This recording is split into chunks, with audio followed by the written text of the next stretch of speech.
everyone. My name is Mason Sane. I'm a private restaurant consultant, and this video is going to be a tutorial and inside look at my forecasting and labor control tool available on my website, www.sanerestaurants.com, and on Amazon. First of all, I have to apologize if there's any ads on this video. I'm not part of the YouTube Partners program, but I'm going to make a promise from my very first video here that if I ever qualify for the YouTube Partners program, I would demonetize all videos immediately so there are no ads, and I will never take sponsors. Also, frankly, this is my third time recording this, and instead of having it be what this video was previously, I'm going to take my time, and we're going to go through an inside look at the tools and what I'm doing here as a visual aid and an experiential aid for people who have purchased the tool, and to kind of give you a look at how this functions and why it's put together the way it is if you haven't bought it yet. So the very first thing that I did in order to work with a labor and budgeting tool is actually create some mock data for July of 2025. My tool essentially looks at previous year sales to help give you a solid anchor, right? And everybody knows when you're purchasing a restaurant or you're leasing a spot, historical financial data is hugely important and affects sale price. This really represents the actual money that customers spend that's generated in the local economy. And when you look at a lot of normal projections like this over here, the simple thing to do is to say, like, okay, we need a 3% sales increase, so these are our targets. Or, 5% is our goal, or in order to meet investor expectations, we need X or Y. And, that's fine, and that's wishful thinking. But in terms of actually controlling your expenses, which is what this tool aims to do, is not only to take your previous financial data, look at what your sales goals are, but to also plug them into an interactive tool like this. That way you can look at your week-to-week expenditures, your labor percentages, adjust your staffing strategy and productivity metrics, and really look at where you're earning your money, where you need to be staffing as a genuine control. I see a lot of people who say, like, we just always have 3 servers on every Friday, or I just know the rhythm, or, oh, we never do more than X amount of business per week. And, without strict financial controls, right, like, you don't have a real strategy. Without looking at your sales per week year over year to kind of like plan purchasing, you're always flying by the seat of your pants. And, like I said, that's not a financial control. And so that's what this is designed to do, is interrupt what you might be doing in terms of financial controls currently, putting them in place. Or say if you have a new store and you don't know what your historical sales data is because the spot you moved into didn't sell it to you or didn't record it. Or if you don't really have any way to project a number solidly. Say you put a cafe into a place that used to be a bookstore, and you're like, okay, well, people spent $2,000 on books a day, here, but we don't know what they're going to spend on coffee. This tool is kind of designed to help those things. So to get right into it, examining our mock data for July 2025, I pulled some general numbers from Toast, reporting that, average restaurants nationally or something like that make around $110,000 a year. Good for them. That's a great national average. So I kind of generated this, obviously, with an LLM. Everybody's using AI everywhere all these days, to build something out that you might see or be familiar with from your POS. So in order to start working with these projection tools, you're going to run a report for last year for a specific month by day, right? So we want each of the days. It's helpful to have the day of the week, but as you can kind of tell here from this data, you're probably going to see something like this where Friday, Saturday, Sunday are weighted. Your business might be 50 to 60% on the weekends or something. Who knows, right? Like, that's all going to vary business to business. So, you might have other noise in your monthly report also. The key thing that these tools function off of is net sales, right? So we're going to take the net sales. We're going to run a labor tool for an individual week, and this would do like guiding scheduling. So even if you're scheduling for like a month at a time, which I don't see very many people do, but you're going to do this granularly week by week with these tools and kind of roll it up into a single monthly schedule for publishing. So As an example, I wanted to forecast for 21 through 27 here. Now, the reason I'm going to forecast for 21 through 27 with our net sales here is because this represents Monday through Sunday, a full 7-day sample. You always want to be scheduling and starting your week on the same day. That can be, I mean, really anything. If you want to start your week on Wednesday, more power to you. We typically, in my restaurant experience, started on either Sunday or Monday. I prefer Monday. The reason I'm doing 21 through 27 is because July 25 happens to start on a Tuesday, right? We have our first full week here from 7 to 13. And then, of course, from 14 to 20 here, being our second full week. And to make things easy for the demonstration, I just want to keep everything in the same month. Obviously, if you are forecasting for 7 to 13 here, you would just pull the full week from June for Monday to run these numbers, right? So the very first keen distinction that, and remember, this is a guide to support the actual material in my financial tool available for purchase, is to take your net sales for the portion that you want to manipulate. And you always want to work with the same number. I recommend net sales. This sample data is just for regular operations of a restaurant. There's no what I like to call anomalous sales or one-time parties or catering contracts involved in this. If your business does something like that, you need to subtract those from these numbers before manipulating them. So what we're going to do here is actually copy these numbers from our sample data, which would be your point of sale report. And we're going to come over to our projection tool. This is an example projection here, but let's roll over to July. So as you can see here, right, we've got our whole 2025 sales. Actually, instead of let's do that.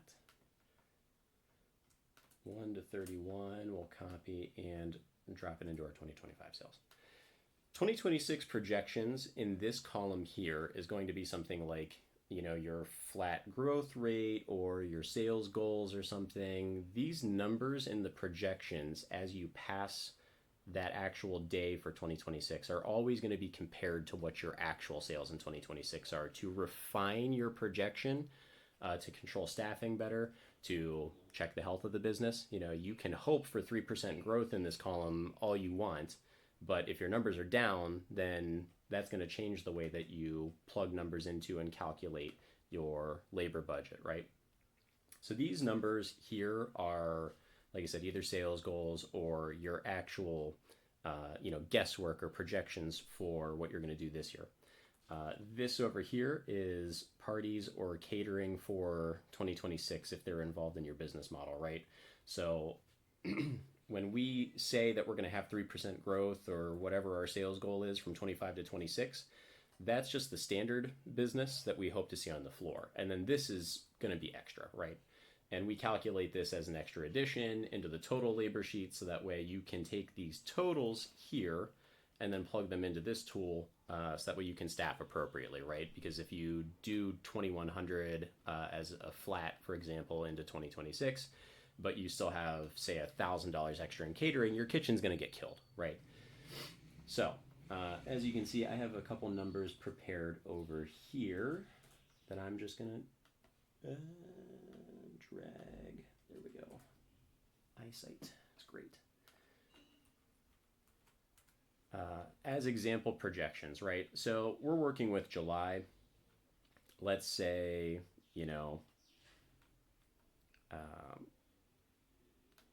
we're projecting 3% growth or something, right? Whatever our sales goal is going to be. Rain is in the forecast for Monday. We're thinking Tuesday, Wednesday is always slow. And we're going to get to the sensitivity analysis and kind of how these numbers show up momentarily as a little bit more accuracy. But, since we're just kind of doing a practice run, these can really be almost anything. Flat to low percentage beats, right? So we see a little bit of growth on Friday, Saturday, Sunday, nice spike on Friday here as projection, right? Based on, weather reports, this, that, anything else. We're going to go to our running calculator, right? And what this is an actual comparison of your sales between 2025 and 2026 for the last 2 weeks. And this is a sensitivity test and an indicator versus your, essentially your flat projections, sales goals, whatever. So that's what we're going to do here is take from our mock data the last 2 weeks before, which is going to be 7 to 20 net sales. Copy this, projection tool, running calculator. So 2025. And then same thing, right? I've prepared some numbers over here to represent what actual sales would be like that you'd be pulling from your report in 2026. Now, the thing about a running calculator and how it informs your projection, right? Like we said, a standard flat projection is essentially like a wish or tracking the actual growth. Since we're calculating for July, you might know your business is experiencing 3% growth over the year because you've been doing it for the last 7 months. This more granular comparison here, one, can show huge swings, right? Like weather was bad this day, right? We did 17% less. And then we see some, nice green numbers here, 15% more sales. This is a great percentage. In terms of actual dollar revenue for sales, this is not very much, right? That's only $300, right? That's kind of the important thing here is, these smaller numbers can be highly volatile in terms of percentages, but very low in terms of dollar amount, where you don't actually require extra staffing, everything is business as normal. This running calculator is designed to look at these two numbers here. These are essentially your running growth indicator. And a very wise man that I studied under told me, if something happens once, it's an anomaly. If it happens twice in a row, then you're looking at the start of a trend. So if you're growing at 3% and then you see back-to-back red indicators on this for declining sales, you might be starting a downward trend, which is great because you can plug this into your tool and then tell your managers, hey, you know what, like we're seeing a downward trend in the last 2 weeks of business. Look to cut earlier. Look to maybe pull a server from the schedule or something like that as far as your strategy goes. And then when you're seeing something like this, which is week 2 to previous week, you see a flat, slight beat, and then you see a pretty significant beat here of 6% on sales, right, for the week. And that's normalized, right, because we even see here, right, we saw a 14% loss, but, our beats are out earning that. When you see something like this, you can say, hey, this is great. We're still on our upward trend. And you're going to imagine for most restaurants, right, June, July, August, you're going to see an upward trend, hopefully, depending on the seasonality of your business. So those things inform not just your flat year projection and the growth of these months from January to June here, but this kind of really puts your numbers into context. So when we say here that our actual numbers are 14.7, right? When we look at these numbers and how realistic they are compared to our July projections here, right, we should be seeing similar things, peaks, valleys, weather interruptions and stuff like that. So that's how these numbers won't be explicitly made up for your business. You're informing it based off of general traffic and your sales calendar, local events, things like that inform what kind of attributes the local economy is going to have. So once you use the tool and the supporting documents to come up with this projection and comparing it to your running calculator, as to how much business you can reasonably expect, we're going to take these numbers for the week that we're scheduling for, and we're going to put it into our labor tool. And this is really I think the pride and joy of the gem. Pretty much everybody knows, flat projection and, some things like that, sensitivity tools and some genuine contextual analysis is, nuanced, but a lot of people do it, right? That's not the big deal. The fun part is this. So this over here is a wage index by job code, and this is vaguely based off of Chicago's current minimum wage. And yes, yeah, that's actually spot on for Chicago, more or less, right? This is a shift average for number of hours by job code, right? And I'm going to cheat here for a little second. We're going to Control V my projected sales numbers for 2026 down here. When you have this tool in your own possession and you're used to using it, you're gonna pile up your own sheets into a single document. Now, when something is in the same document, you can do this really fun thing that saves a lot of hassle. We're gonna Control C this, come up here. This Pam's frozen anyway, so what's wrong with me? We're gonna do paste special and transposed. Bam, right, done. So we're looking at $28,000 in sales for this restaurant. Pardon me for my coffee break. Now, what this labor tool is designed to do, not only as a financial control in terms of productivity and labor percentages, which you probably even say like, oh, well, 7 shifts or this software does it for me. Cool. That represents like things that you're scheduling and sending out and communicating. This is a financial control before you get to your application. And what this allows you to do is compare your payroll checks to what this number is proactively. And in addition to that, too, it helps you spot and prepare for business in different sectors. And what I mean by that is we're going to come over here to floating variables. So we have day and night contribution over here. So say your little dine-in restaurant is open for lunch and dinner. So you have 2 parts of service, right? We'll put in here, let's say that this day part contribution is 30% and this one is 70% for day and night. You get some traffic in the morning, it's worthwhile to have a couple people standing around, whatever. But night is your big breadwinner. These 2 numbers obviously always have to add up to 100%. They're expressed here as decimals because I like that better for the sheet than a percentage, but change it if you want when you buy the tool. Next is carry out and dine in percent. So if, let's say in our little model here, this guy is not connected to DoorDash, Grubhub, anything else, the big players. You just take some walk-in, to-go orders from the neighborhood, all that fun stuff. That accounts for 15% of your business, which leaves 85% for your dine-in. Now, you can see over here, right? This has already been populating and changing. So we have our forecasted sales for all 7 days of the week and our running total. We have our dine-in amounts. We have our carry-out, AM and PM day parts across the week.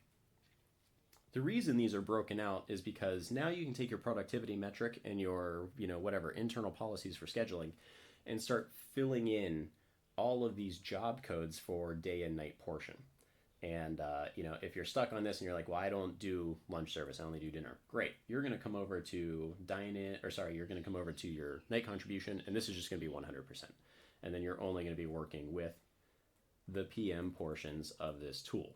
Now, in order to demonstrate the fun part about this, right, is as we schedule here, we see an interactive and automatically calculated average cost for the job code across the week, total labor percentages and everything. Now, this is not just for the week in terms of dollars and percentages, but down here at the very bottom, we also have our daily percents and our daily amounts. And so, we'll fill out something real quick here. We'll say we need a few servers on each of these nights, and then what are we looking at in the morning here?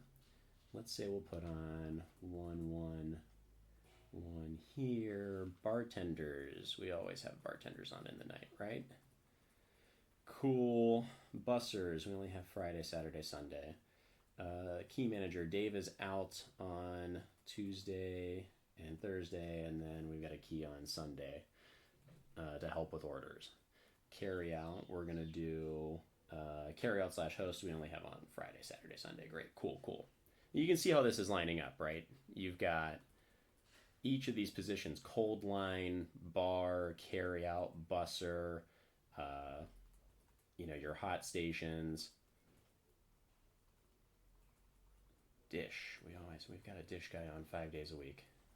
Cool. Maintenance every other day. Prep every other day. Although we probably wouldn't have one back to back. What are we doing here? Let's leave it like that. So these cells are automatically formatted too. You can adjust these pretty easily, but anytime it's over, say, 20-25%, right, it's going to highlight these in red. You have your other labor percentages here. This is really fun too. I love doing this in demonstration. We'll put on 33 maintenance guys. You know, bam. I mean, you've got pretty much the whole kit and caboodle here, live calculated. And you might be asking, like, oh, okay, well, you know, I don't see an expo position here. I don't see this, or I don't have a hot line. I run sandwiches, so everything could technically be cold. You can change any of these job codes by just changing the labels and the corresponding position over here. Or you can use this as a conceptual grouping, right? If you have an expo, you can count it as a busser, or you can count it under different job codes, you know, by changing the label simultaneously too. Just that way you understand. This is kind of more conceptual grouping of the key, you know, functional and distribution portions of the restaurant. So you can calculate labor, and then your specific schedule is going to vary, you know, granularly for your employees, or whether or not people are cross-trained, or if your job roles are expected to do multiple things. Maybe if you're a real small restaurant, right, you've got a dishwasher, but he's also your busser, right? I don't know. And we're not designing this to be a cover-all. This is explicit enough to run everything from pizza restaurants to whatever, Mediterranean sandwich places, anything, right? And give you some leeway, but all of the annoying structure is taken care of for you. And yeah, sometimes, I don't know, I guess to wrap this up, basically, that I've covered a bunch of portions of the tool, I want to reiterate, the strategy behind this is, if you don't have financial controls in place and you're just kind of running normal schedules, you know, automatically, or you're using something like AI insights, or you're even using a big rebuttal that I hear to this question all the time is, X or Y point of sale system already tells me what I'm up or down year over year, and gives me, you know, financial tools like this and stuff. That's great. I, in my experience, have not been super pleased with the things that I've seen from commercial point of sale systems. They do have a lot more data than you do, right? They're doing universal averages. I mean, I used TOAS's published guideline for around $100,000 in revenue a month for a standard restaurant, right? That's cool. When it comes to controlling your restaurant and what you're spending and the way you're planning strategically for your guests, I don't think there should be any question of where that's coming from. Your logic, your controls, your numbers, your policies should be guiding that. It shouldn't be it should be 100% transparent. It shouldn't be obscured at all by, you know, data pooling across 100 restaurants in your area. I don't know why you would be trusting a software or service that doesn't see your operations, that's not in your store. You know, I think a lot of these scheduling programs are very useful for approving and communicating and other stuff, but, you know, and even AI scheduling, don't do that. I have a book out. I'm not going to plug that, but don't do that. Don't put scheduling decisions in the hands of an opaque decision maker. And in wrapping up on this video about the financial tool and some overview of how it functions, I'm going to say I have a supporting video that I'm going to record talking about projections and financial philosophy and stuff like that. And yeah, I thank you for your time. You know, if you have any other questions or insights, or I don't know, even criticisms, check out the other video too, because it's going to be at least moderately entertaining for you. Thank you. Have a good one.